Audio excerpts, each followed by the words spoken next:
지금까지는 이 커자 익스페리먼털 디자인에 대해서 말씀을 드렸죠. 사실 이 디자인이 가장 중요해요. 그렇기 때문에 디자인 베이스드 어프로치라고 불리는 거잖아요. 그래서 디자인을 고안하는 게 가장 먼저이지만 그 후에 결국에는 이거를 이제 얼마나 통계적으로 유의한지 등을 이제 체계적으로 분석하기 위해서는 결국엔 메소드가 필요하긴 해요. 그래서 나머지 시간 동안에 이제 이 커자 익스페리먼털 메소드에 대해서 이제 하나씩 살펴볼 예정인데요. 그 전에 이 포텐셜 아웃컴 프레임워크 하에서 이 각 메소드들이 어떤 원리에 의해서 코자 인퍼런스가를 할 수 있는지에 대한 약간 이런 큰 그림을 그려보고자 한번 오버뷰를 먼저 하고 그 후에 이제 각각의 방법론들에 대해서 조금 디테일하게 설명을 드려 볼게요. 자, 포텐셜 아웃컴 프레임워크를 다시 한번 떠올려 보죠. 인과관계를 추론하기 위해서 우리에게 필요한 건 카운터 팩추얼이에요.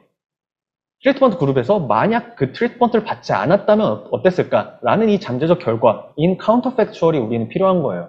하지만 이게 이제 현실에서 관찰 불가능하기 때문에 우리에게 중요한 건 이 카운터 팩추얼에 최대한 가까운 컨트롤 그룹을 찾는 게 중요하다고 했었죠. 그렇죠? 앞에서 제가 디자인을 강조드렸던 거는 이 컨트롤 그룹을 찾는 것 자체에 대한 얘기였어요. 그래서 이런 비교 가능한 컨트롤 그룹을 찾는 게 커자 익스페리먼트 디자인이었다면 이렇게 찾은 컨트롤 그룹을 활용해서 어떻게 카운터 팩추얼을 유추할 수 있을지에 대한 방법이 바로 커자 익스페리먼털 메소드라고 할 수 있어요. 그렇죠? 그러니까 디자인이 먼저고 그 디자인을 활용해서 메소드를 적용할 수 있는 거죠. 그렇죠? 그래서 연결되지만 뭐 조금은 뭐 포인트가 다르다라는 점도 좀 볼 수 있을 것 같고, 그러니까 결국에는 이 모든 커자 익스페리먼털 메소드는 비교 가능한 컨트롤 그룹을 통해서 우리가 원하는 카운터 팩추얼을 어쩌면 어프록시메이트 하는 거라고 볼 수 있어요. 이러한 관점에서 한 가지 또 주목할 만한 점은 우리가 지금 비교 가능한 컨트롤 그룹을 통해서 만약 트리트먼트가 없었다면 있었을 잠재적 결과인 카운터 팩추얼을 지금 추론하는 게 어쩌면 커자 익스페리먼털 메소드의 핵심이라고 했잖아요. 그럼 이런 비교는 지금 이 표에서도 지금 나타나 있는 것처럼 이렇게 비교를 하는 거는 트리트먼트 그룹 내에서의 인과적인 효과인 Average Treatment Effect on the Treated, ATET예요.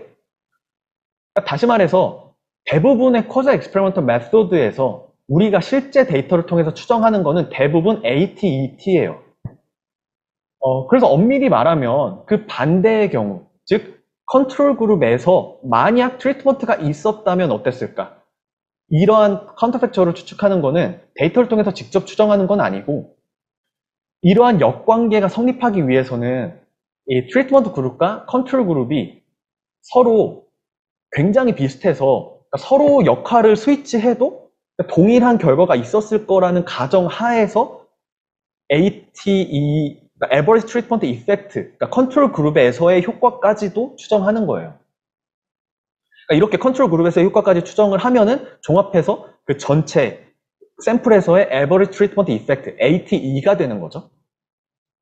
네, 그래서 정리를 하면은 이 커자 익스페리먼트 메소드는 비교 가능한 컨트롤 그룹을 활용해서 카운터 팩추얼을 어프록시메이션 하고자 하는 접근이고, 그리고 우리가 실제로 그런 메소드를 통해서 실제 데이터를 통해서 추정할 수 있는 거는 이 트리트먼트 그룹에서의 커자 이펙트, Average Treatment Effect on the Treated이고, 이걸 만약에 이 전체 샘플에 확장을 하기 위해서 Average Treatment Effect, ATE를 구하고자 한다면은 그것보다 한 발 더 나아가서 이 트리트먼트 그룹과 컨트롤 그룹이 완전히 비교 가능해서 서로 역할을 바꿔도 결과가 동일했을 거다라는 조금 더 강한 추가적인 가정까지 있어야지 ATET가 ATE까지 확장할 수 있다라고 정리를 해볼 수 있을 것 같아요. 그래서 이러한 관점에서 보면은 대부분의 이 커자 익스페리먼트 메소드가 사실 그 목적이 동일하기 때문에 이해하는 게 훨씬 쉬워요. 그래서 개별적인 방법론을 하나하나 공부하는 것도 좋지만 어떤 큰 엄브렐라 개념 컨셉 하에서 구조화하는 것도 굉장히 이제 큰 도움이 된다고 생각을 하고, 또 그러한 어떤 구조화하는 데 있어서 또 굉장히 중요할 수 있는 부분은 바로 데이터 구조를 이해하는 거예요. 그래서 데이터 구조에 대해서 이 코자 인퍼런스 관점에서 한번 재해석해 볼게요. 그러니까 코자 인퍼런스 관점이라 함은 이 비교 가능한 컨트롤 그룹, 그러니까 비교 가능한 대상을 통해서 어쨌든 카운터팩추얼을 어떤 방식으로든 어프록시메이션 함으로써 우리가 인과 추론을 하는 거잖아요. 그런 관점에서 데이터 구조를 한번 생각해 보면, 먼저 여기 지금 그림에서 나타나 있는 것처럼 어떤 트리티드 유닛 A가 하나 있다고 가정해 볼게요. 그러면 트리트먼트를 받은 이후의 아웃컴이 있고, 그러니까 이때 만약 그때 트리트먼트가 없었다면 있었을 잠재적 결과인 카운터팩추얼이 있을 테고, 이거는 우리가 관찰할 수 없지만 어떻게든 이걸 추론함으로써 이들을 비교함으로써 이제 코자 이펙트를 구하고자 하는 게 포텐셜 아웃컴 관점에서의 코자 인퍼런스잖아요. 그러면은 이러한 카운터팩추얼을 이 시간 관점에서 구분을 해보면은 이 데이터 구조를 이해하는 것, 그리고 이제 그에 따른 어떤 여러 가지 방법론들을 이해하는 게 훨씬 더 수월해요. 다시 말해서 이 트리트먼트가 없었다면 있었을 잠재적 결과인 카운터팩추얼에 대해서 시간에 따라 변하지 않는 카운터팩추얼과 시간에 따라 변하는 값으로 이렇게 나눠볼 수 있어요. 시간을 기준으로. 이렇게 나누는 거의 장점이 뭐냐면, 당연하겠지만 시간에 따라 변하지 않는 이러한 카운터팩추얼은 트리트먼트가 실제로 없었을 때 있었던 그 과거의 값에 거의 동일하겠죠. 왜냐하면 시간에 따라 변하지 않는 값이니까. 그렇기 때문에 이렇게 나누고 나면은 시간에 따라 변하지 않는 요인은 그냥 과거의 데이터가 있다면은 과거 데이터로 굉장히 쉽게 유추할 수 있고, 우리는 나머지만 신경 쓰면 되는 거예요. 그렇죠?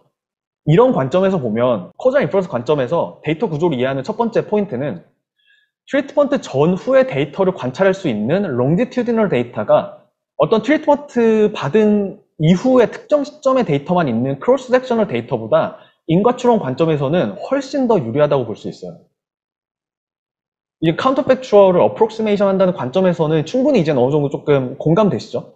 그러니까 적어도 이 트리트먼트를 받기 전에 데이터가 있으면은 우리가 시간에 따라 변하지 않는 그런 타임 인베리언트한 카운터팩추얼에 대해서는 굉장히 쉽게 설명할 수 있잖아요. 그렇기 때문에 그건 제껴두고 시간에 따라 변하는 카운터팩추얼만 생각하면 되는 거예요. 그러니까 쉽게 생각해보면은 여러분들이 이번 주에 여러분들의 행동을 한번 예측한다고 생각해 보세요. 그러면 지난주에 여러분들의 행동을 가지고 이번 주에 여러분들의 행동을 예측하는 게 쉬울까요? 아니면 이번 주에 여러분들의 친구들의 행동만 가지고 이번 주에 여러분들의 행동을 예측하는 게 쉬울까요? 그래도 당연히 과거의 내가 지금의 나를 설명하는 게 조금은 더 쉽겠죠. 뭐 완벽하진 않을 수 있겠지만. 그렇죠?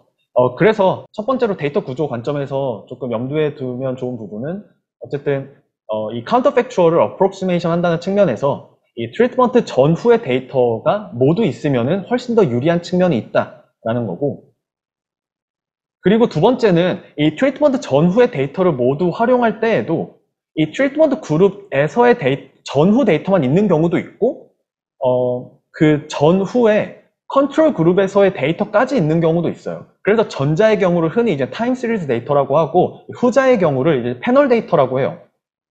그래서 이 코자 인퍼런스 관점에서는 컨트롤 그룹의 전후의 데이터까지도 관찰할 수 있는 패널 데이터가 트리트먼트 그룹에서의 전후만 관찰할 수 있는 타임 시리즈 데이터보다 훨씬 더 유리하다고 볼 수 있어요.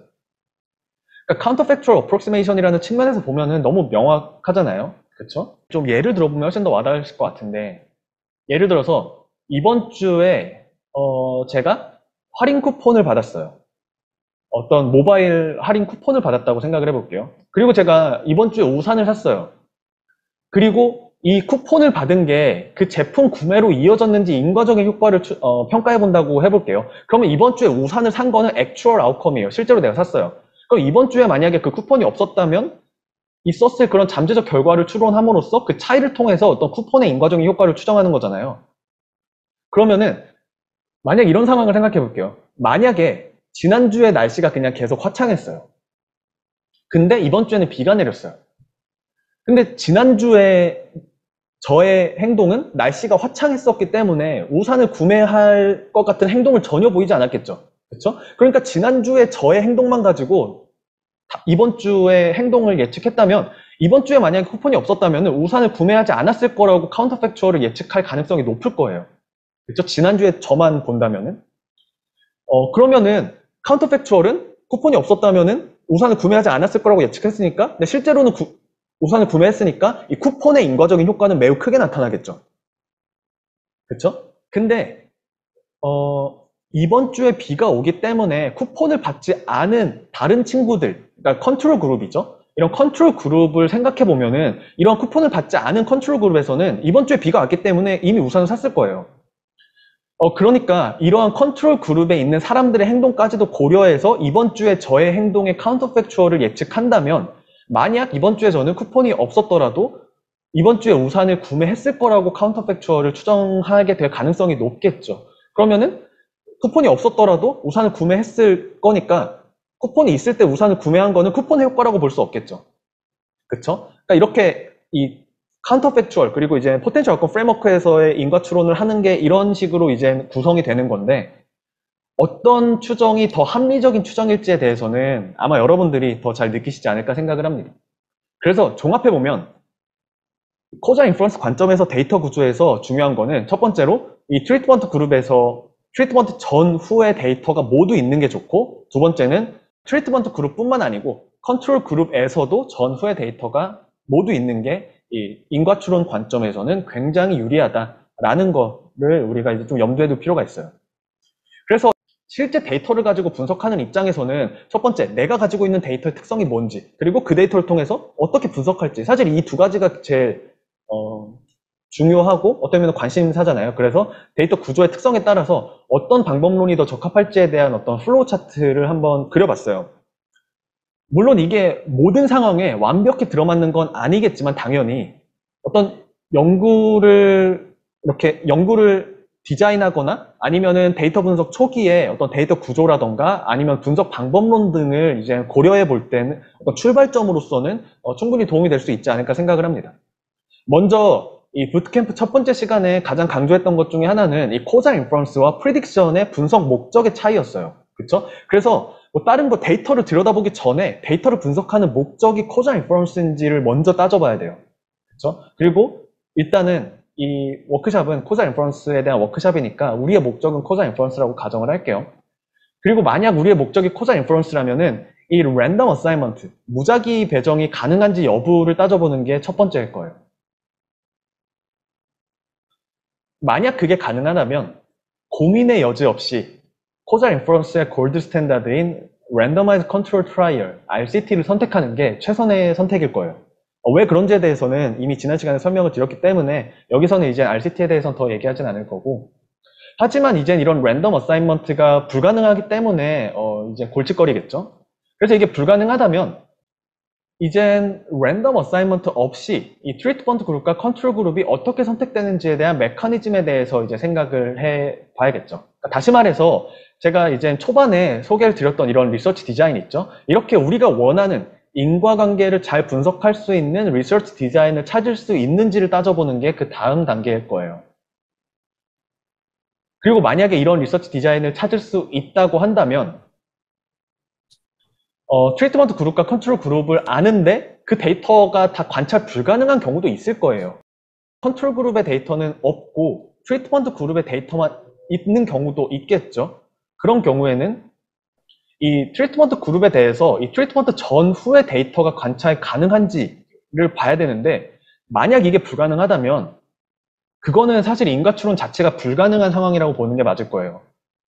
당연하겠지만 카운터 팩추얼을 추론하는 데 있어서 컨트롤 그룹도 없고 이 트리트먼트 그룹에서 트리트먼트를 받기 이전의 과거 데이터도 없으면 전혀 비교 대상이 아예 없는 거잖아요. 이런 경우는 당연히 이 코자 인퍼런스 자체의 여지가 아예 없다라고 보는 게 맞는 거고 하지만 컨트롤 그룹은 없더라도 아쉬운 대로 이 트리트먼트 이전의 과거 데이터가 있으면 그래도 그 과거 데이터를 활용해서 그래도 미래 추세를 예측하는 거는 해볼 수가 있겠죠.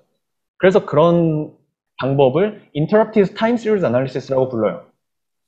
그래서 이제 이런 Interrupted Time Series Analysis는 이렇게 이 컨트롤 그룹이 없는 경우에 이 트리트먼트 그룹에서의 전후의 데이터가 있는 경우에 활용할 수 있는 방법이고 만약에 컨트롤 그룹이 있고 트리트먼트 그룹과 컨트롤 그룹에 대해서 트리트먼트 전후의 데이터가 모두 관찰 가능한 경우라면 이제는 그나마 상황이 더 좋은데 그때 이제 따져봐야 되는 거는 트리트먼트가 없는 상황에서 트리트먼트 그룹에서의 시간에 따른 변화가 있겠죠? 그리고 컨트롤 그룹에서의 시간에 따른 변화가 있을 거예요. 그럼 이러한 시간에 따른 변화가 얼마나 비교 가능한지 우리가 이거 이제 패러럴 트렌드 어썸션 평행 추세 가정이라고 부르는데 이러한 패럴 트렌드 어썸션의 가정이 만족하는지를 이제 따져봐야 돼요.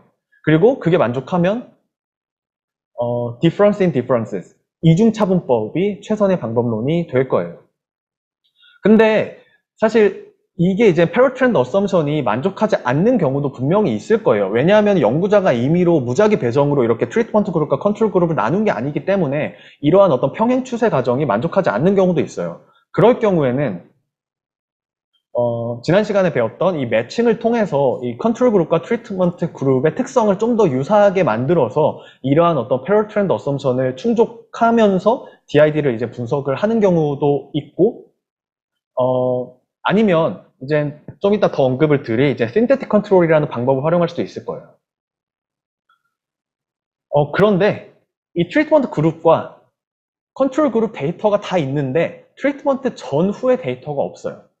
그러면은 트리트먼트 그룹과 컨트롤 그룹이 어떤 방식으로 이제 나뉘었는지를 따져볼 때 그 트리트먼트가 어떤 임의의 컷오프 혹은 뭐 스레시홀드에 의해서 이렇게 이제 트리트먼트와 컨트롤 그룹이 나뉜 건지를 이제 따져볼 필요가 있어요. 만약 그렇다면 이 regression discontinuity라는 방법을 활용할 수 있고, 그게 아니라면 이젠 다른 방법을 이제 강구해 봐야겠죠. 이런 경우에는 이 트리트먼트 그룹과 컨트롤 그룹을 직접적으로 구분하는 이런 리서치 디자인은 아니지만 트리트먼트를 받도록 이렇게 인듀스, 그러니까 유도하는 어떤 외부의 요인, 익소지너스한 베리어블이 있는지를 이제 찾아야 되는데, 우리가 흔히 이런 변수를 도구 변수, 인스트루먼트 베리어블이라고 불러요. 그러니까 이런 인스트루먼트 베리어블이 있다면 우리가 이제 이 도구 변수를 활용해서 로컬 에버리지 트리트먼트 이펙트 분석을 할 수도 있고, 아니면 이제 컨트롤 펑션이나 그것의 스페셜 케이스인 셀렉션 모델을 활용할 수도 있어요. 그게 아니라면 이젠 최후의 수단이죠. 마지막 수단으로서 지난 시간에 배웠던 셀렉션 온 옵저버블 전략을 고려할 수밖에 없겠죠. 매칭이라던가 뭐 웨이팅, 그리고 리그레션을 이제 활용할 수밖에 없겠죠. 그래서 이러한 방법들이 아마 여러분들이 고려하게 될 거의 대부분의 코자 인퍼런스 메소드에 다 속할 거예요. 그리고 이런 관점에서 보면 지금 위에서 약간 빨갛게 표시한 부분이 이제 흔히 이제 코자 익스페리먼트라고 부르는 부분이고, 그리고 이제 이 중간에 파란색 부분이 이 도구 변수를 활용하는 방법이기 때문에 인스트루먼트 베리어블 방법, 그리고 아래의 노란색 부분이 지난 시간에 이제 강조드렸던 것처럼 이 셀렉션 온 옵저버블 방법이다 라는 걸 알 수 있고, 그래서 앞에 또 강조드렸던 그 코자 하이라키를 떠올려 보면 지금 이 코자 익스페리먼트와 인스트루먼트 베리어블 그리고 셀렉션 온 옵저버블이 각 방법론들이 인과 추론의 수준에 있어서 어떤 차이가 있고, 그리고 그게 이 데이터의 구조의 특성에 맞물려서 이해해 보면은 이런 인과 추론 수준이 왜 어느 정도 차이가 생길 수밖에 없는지에 대해서 좀 더 잘 이해해 볼 수 있지 않을까 생각을 합니다. 그래서 그 부분에 대해서 좀 더 자세히 설명을 드릴 거고요. 자, 그럼 하나씩 한번 살펴볼게요. 먼저 오버뷰니까 이러한 서로 달라 보이지만 그런 다른 방법들이 어떻게 같은 프레임워크 하에서 이해될 수 있는지 관점에서 조금 보면은 조금 더 이해가 쉬우실 것 같아요. 그런 목적에서 이 오버뷰를 만든 거고요. 그래서 먼저 difference in differences, DID를 볼게요. 먼저 데이터의 특성을 이해해보면 이 트리트먼트 그룹과 컨트롤 그룹이 어떻게 나뉘는지 알아야 하고, 그리고 또 트리트먼트 그룹과 컨트롤 그룹에서 모두 이 트리트먼트 전후의 데이터가 존재해야 돼요. 그리고 이제 트리트먼트가 없는 상황에서 트리트먼트 그룹에서의 시간에 따른 변화와 컨트롤 그룹에서의 시간에 따른 변화가 평행하는 이런 패럴 트렌드 어썸션이 성립을 해야겠죠. 그래서 그러한 조건을 만족하는 가상의 데이터를 생각해 볼게요. 우리의 목적은 트리트먼트 그룹에서의 카운터 팩추얼을 구하는 거예요. 뭘 활용해서? 바로 컨트롤 그룹을 활용해서. 근데 이제 그 활용하는 방식에 따라서 메소드가 조금씩 달라지는 것 뿐이에요. 그 목적은 다 동일해요. 그러면은 이러한 어떤 카운터 팩추얼을 어떻게 어프록시메이션을 하느냐? 먼저 트리트먼트 그룹 내에서 트리트먼트가 있기 전의 데이터를 그대로 활용할 수 있겠죠. 그렇죠? 그러면 시간에 따라 변하지 않는 카운터 팩추얼은 쉽게 고려할 수 있어요. 사실 시간에 따라 변하지 않는 요인도 사실 굉장히 많아요. 뭐 예를 들어서 성별이라든지, 뭐 사는 지역이라든지, 뭐 나이라든지, 아니 내 어떤 성격, 뭐 취향 이런 것들. 적어도 만약에 데이터 분석의 시점이 짧다면 단기적으로는 이러한 변수들이 막 크게 막 요동칠 일은 별로 없잖아요. 그렇죠? 그러니까 이렇게 시간에 따라 변하지 않는 요인만 쉽게 고려할 수 있어도 우리의 상당히 많은 이 걱정거리가 덜어질 수 있는 거예요. 그렇죠? 그래서 이렇게 과거 데이터가 그렇게 중요하다라는 거 다시 한번 강조드리고, 이렇게 과거 데이터를 활용하고 나면은 남는 거는 이 트리트먼트가 없는 상황에서 또 시간에 따라 변했을 이런 카운터 팩추얼만 남게 되겠죠. 그렇죠? 그러면은 그 트리트먼트가 없을 때의 시간에 따라 변했던 그 카운터 팩추얼은 어떻게 유추할 수 있을까요? 이젠 이거는 충분히 여러분들 쉽게 유추해 볼 수 있을 것 같아요. 바로 컨트롤 그룹이 비교 가능했기 때문에 이 컨트롤 그룹에서의 시간에 따라 변하는 정도만 가지고 추정을 하는 거예요. 아래에 지금 초록색으로 나타나 있는 이 그림에서 시간에 따라 변하는 걸 보면은 지금 3번과 4번에서 평균적으로 0.5씩 증가하죠. 그러니까 0 증가하고 1 증가했으니까 평균 0.5잖아요. 그러니까 평균적으로 0.5 증가했으니까 트리트먼트 그룹에서도 만약 트리트먼트가 없었다면은 컨트롤 그룹의 어떤 평균 추세와 마찬가지로 0.5씩 증가했을 거라고 가정을 하는 거예요. 이게 이제 왜 패럴 트렌드 어썸션이라고 불리는지 조금 이해되시죠? 그렇죠? 그리고 여기서 중요한 거는 이 패럴 트렌드 어썸션은 이 트리트먼트 그룹과 컨트롤 그룹이 모든 면에서 다 비교 가능할 걸 요구하는 게 아니라는 게 중요해요. 그러니까 지금 여기서 볼 수 있는 것처럼 이 difference in difference가 성립하기 위해서는 트리트먼트 그룹과 컨트롤 그룹이 다 비슷할 필요는 없고 시간에 따라 변하는 정도만 비교 가능하면 되기 때문에 기존의 분석보다 훨씬 더 좀 느슨한 과정이라는 걸 볼 수 있어요. 근데 만약에 이러한 이 패럴 트렌드 어썸션이 성립하지 않으면은 앞서 설명드렸던 대로 이 매칭을 통해서 컨트롤 그룹을 좀 더 비슷하게 재구성함으로써 아마 이 패럴 트렌드 어썸션을 충족하게 만들 수도 있죠. 그리고 지금 이런 어떤 구조를 통해서 또 한 가지 제가 강조를 드리고 싶은 부분은 우리가 difference in difference를 통해서 구할 수 있는 거는 average treatment effect on the treated, ATET예요. 그렇죠? 그리고 이 ATET를 구하기 위해서는 이렇게 시간에 따라 변하는 추세만 비슷하면 돼요. 패럴 트렌드 어썸션만 비슷하면은 이건 충분히 만족해요. 근데 만약에 이거를 샘플 전체에서의 효과인 ATE, Average Treatment Effect로 확장하기 위해서는 여기서 패럴 트렌드 어썸션보다 좀 더 강한 가정이 필요한 거예요. 그러니까 단순히 그냥 이 트리트먼트가 없을 때도 시간에 따라 변하는 그 변화가 그냥 평행하다라는 이 패럴 트렌드 어썸션을 넘어서 트리트먼트 그룹과 컨트롤 그룹이 그냥 모든 면에서 다 비교 가능해서 이 트리트먼트 그룹과 컨트롤 그룹을 그냥 역할을 그대로 스위치를 했어도 동일한 결과가 관찰됐을 거다. 즉 컨트롤 그룹에서는 트리트먼트를 받지 않았지만 만약에 위에서 트리트먼트를 받은 것처럼 트리트먼트를 줬더라면은 그냥 동일하게 효과가 있었을 것이다 라고 가정을 해야만이 우리가 구한 ATET가 ATE로 확장될 수 있는 거예요. 이건 패럴 트렌드 어썸션보다 더 강한 거죠. 그래서 이 ATET와 ATE를 구분하는 것도 굉장히 중요해요. 그리고 뭐 더 자세히 설명드리진 않겠지만 그렇다고 ATET가 중요하지 않은 건 아니에요. 분명히 연구의 목적에 따라서 그냥 ATET를 분석하는 게 충분할 때도 많아요. 그렇죠? 그래서 중요한 거는 여러분들이 구한 게 ATET인지 아니면 그거를 더 확장한 ATE인지를 명확히 하는 게 중요하고 또 ATET만으로도 충분한 리서치 컨텍스트인지 아니면은 ATE가 중요하기 때문에 또 다른 가정을 고려해야 되는지 이런 것들을 생각하는 게 중요하겠죠. 이번에는 이 difference in differences와 유사한 상황인데 앞서 말씀드린 패럴 트렌드 어썸션이 만족하지 않는데 이때 만약에 매칭을 써서 패럴 트렌드 어썸션이 만족시킬 수 있다면 사실 큰 문제는 안 되지만 만약에 매칭이 어려운 상황이라면은 대안으로서 굉장히 유용한 게 바로 synthetic control이라는 방법이에요. 그러니까 synthetic control은 기본적으로 difference in differences와 약간 사촌지간이라고 볼 수 있어요. 그러니까 synthetic control의 기본 데이터 구조는 당연히 difference in difference와 비슷하겠죠. 근데 그 기본 아이디어가 다른 건데 이 synthetic control의 기본 아이디어는 컨트롤 그룹의 어떤 컨비네이션을 통해서 이 트리트먼트 그룹의 카운터 팩추얼을 예측하고자 하는 거예요. 그러니까 무슨 말이냐면은 가장 먼저 지금 트리트먼트가 없을 때 트리트먼트 그룹과 컨트롤 그룹의 데이터가 다 있잖아요. 그러니까 실제로 이전에는 트리트먼트가 애초에 없었던 그 관계고 이 프리-트리트먼트 피리어드의 이 데이터를 활용해서 이렇게 컨트롤 그룹 데이터로 이 트리트먼트 그룹의 아웃컴을 예측하는 모델을 만드는 거예요. 트리트먼트 이전 시점을 가지고.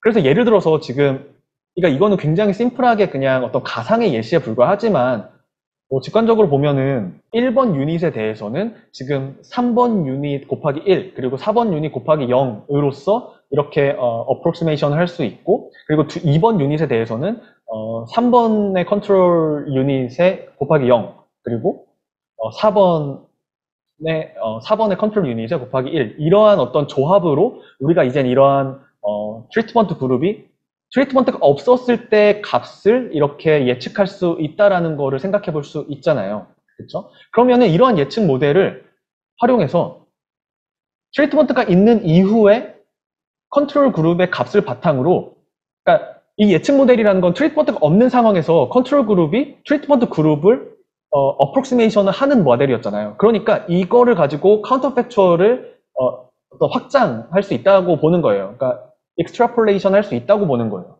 그래서 이 예측 모델을 그렇게 트리트먼트가 있는 이후까지 이렇게 적용을 하면 이렇게 되겠죠. 그렇죠? 그래서 이렇게 기본적으로 트리트먼트가 있는 이후에 컨트롤 그룹의 값을 바탕으로 이렇게 카운터 팩추얼을 이런 방식으로 계산을 하는 거죠.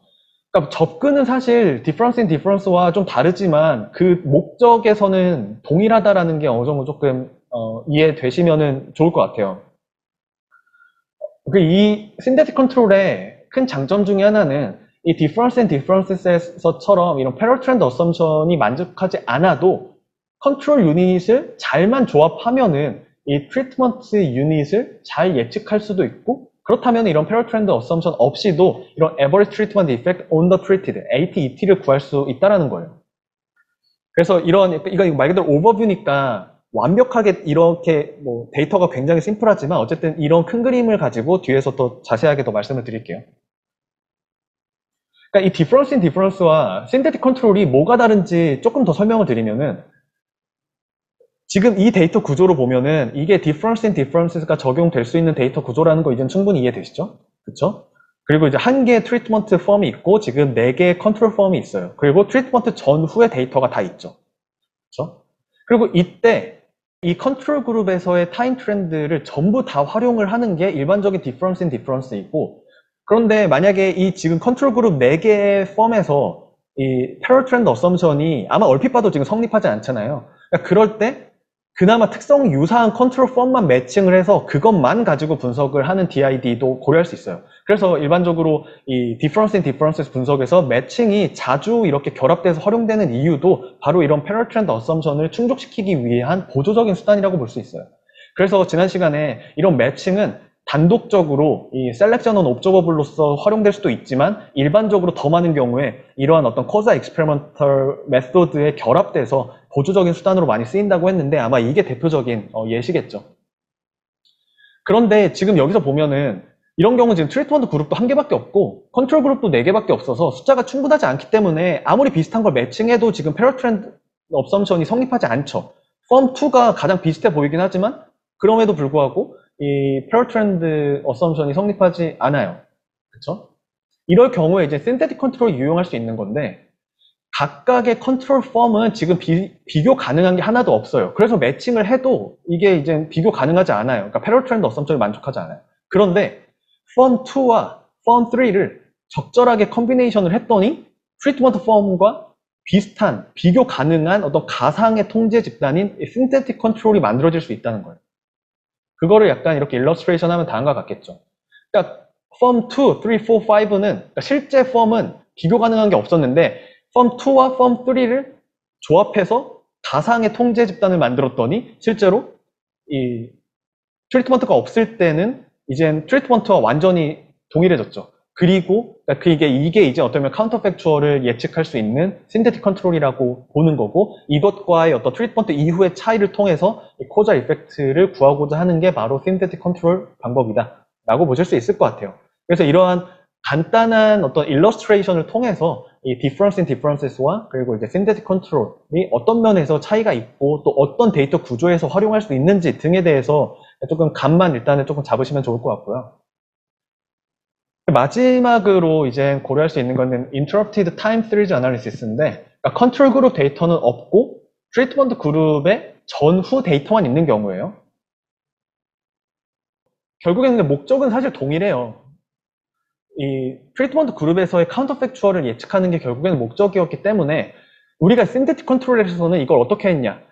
컨트롤 그룹을 재조합함으로써 트리트먼트 그룹에서의 카운터 팩추얼을 예측을 했죠. 근데 만약에 컨트롤 그룹이 없다면은 우리가 할 수 있는 최선은 그 트리트먼트 그룹에서의 과거 데이터만 가지고 미래 추세를 예측하는 거겠죠. 그러니까 이런 분석을 보통 이제 타임 시리즈 포캐스팅이라고 하는데, 그런 타임 시리즈 분석을 통해서 그런 거를 할 수 있어요. 그래서 굉장히 간단한 예시를 보면은 지금 트리트먼트 이전 기간에 지금 시간이 지남에 따라서 1만큼 증가했잖아요. 그러니까 이 트리트먼트 후에도 만약 트리트먼트가 없었더라면 1만큼 그 타임 트렌드로 증가했을 거라고 이 카운터 팩추얼을 추론하고 이들의 비교를 통해서 인과 추론을 할 수 있겠죠. 그쵸? 뭐 이런 방식이 어떤 Interrupted Time Series Analysis라고 볼 수 있고, 그러니까 기본적으로는 Time Series Analysis인데 어떤 트리트먼트를 주는 특정 시점이 있는 거예요. 그래서 Interrupted라고 부르고, 혹은 뭐 Quasi Experimental Time Series Analysis 뭐 이렇게도 불러요. 지금까지 데이터 구조의 특성에 따라서 각각의 방법론들이 어떤 접근 방식을 통해서 이런 우리가 가지고 있는 비교 가능한 컨트롤 그룹이나 혹은 과거의 데이터를 통해서 이렇게 카운터 팩추얼을 어프록시메이션을 하는지, 그리고 그를 통해서 어떻게 인과 추론을 하는지에 대해서 조금 큰 그림에서 오버뷰를 해보는 시간을 가져봤고요.